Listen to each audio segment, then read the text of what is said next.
What's up, my name's Technobo here for Troubleshoot, and in this quick video, I'm going to be showing you how you can change the language of Apex Legends through Steam. It's super simple.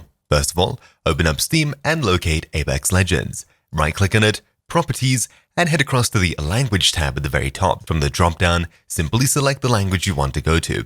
I'll choose, say, German. I'll click Close, and then click Update, and the game will go ahead and download the language pack. It can be a couple of gigabytes as it's going to be downloading voices, possibly video, and a couple of other assets. This 3.3 gig update is purely just the German files for the game. When this finishes, there may be another small download to change it back to English if you wanted, or to another language, but most of the language files should stay on your computer. We'll see them in just a moment when this download completes. And now that the download's finished, we can simply go ahead and start playing the game. It should have our new language automatically selected. If for some reason it doesn't, we can go ahead and go into the game files and remove whatever language you were on before, so it's forced to use a specific language. Simply right-click on Apex, Manage, and then browse local files. Head into the audio folder, Ship, and then we find a whole bunch of languages over here. Simply select the language packs you're not going to be using and either delete them or preferably rename them to something that Apex won't recognize so that it's forced to start up using the other files in this directory.